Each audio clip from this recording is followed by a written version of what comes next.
हरे कृष्णा। आज का हमारा सत्संग श्रीमद् भगवद गीता के 11वें अध्याय का 53वां श्लोक। भगवान कृष्ण कह रहे हैं, ना हम वेद न तपसा न दाने न चाच्य दुष्टम एवं आसी माम यथा। इसका अर्थ है, न वेद से न दान से न यज्ञ से और न अर्चना से, पूजा पाठ से कोई मुझे प्राप्त कर सकता।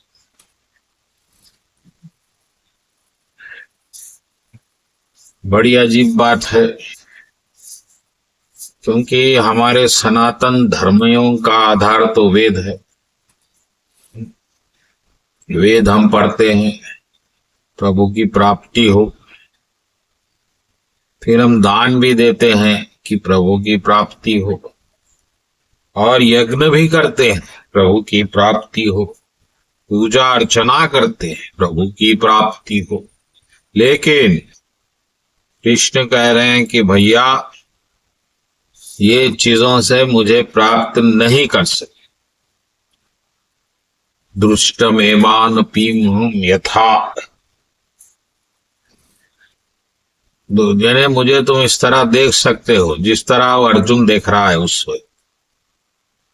तो फिर हमें क्या करना होगा, अगले श्लोक में भगवान बताए। भक्त्यानन्यया शक्यम अहम एवं विविधि अर्जुन। केवल भक्ति के द्वारा मुझे आप देख सकते हैं, जिस तरह मैं तुम्हारे सामने ठहरा हूं उसी तरह हर कोई, अगर कोई भक्ति अनन्य भक्त, बस मेरी ही भक्ति, सब भक्तियों का मिक्सचर नहीं, तो आप मुझे देख सकते। तो इसका अर्थ क्या है? अर्थ ये है कि प्रभु को आपसे अनन्य प्रेम चाहिए। जैसा कि आप, प्रेम के कई नियम हैं, लेकिन एक नियम बहुत ही सुंदर है, प्रेम एक से ही होता है, 10 से नहीं होता। इसी तरह प्रेम एक से ही होता है।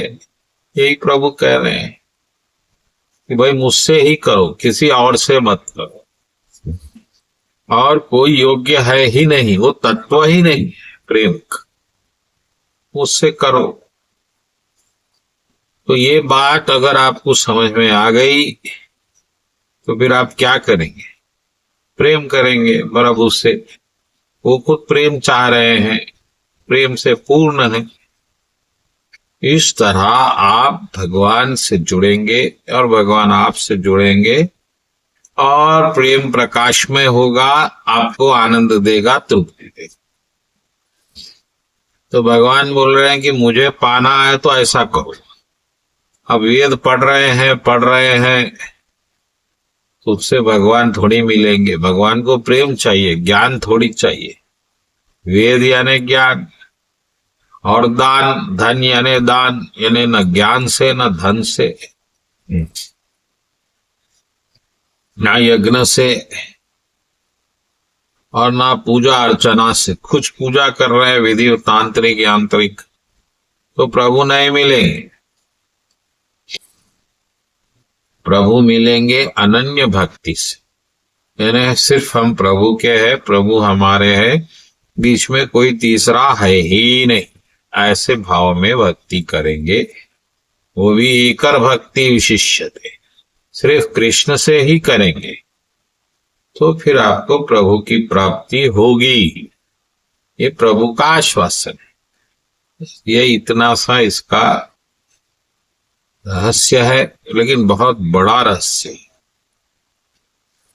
क्योंकि कई बार हम भ्रमित होते हैं, प्रभु प्राप्ति के लिए तपस्या करें, सब कुछ त्याग दें, ऐसे नाना प्रकार के भाव भ्रमित करते हैं। लेकिन प्रभु को ये सब नहीं चाहिए। प्रभु को आपका प्रेम चाहिए, वो भी भक्ति के माध्यम से। प्रेम की परिकाष्ठा ही भक्ति है। भक्ति प्रभु की करिए। बोलो कृष्ण कन्हैया लाल जी की जय।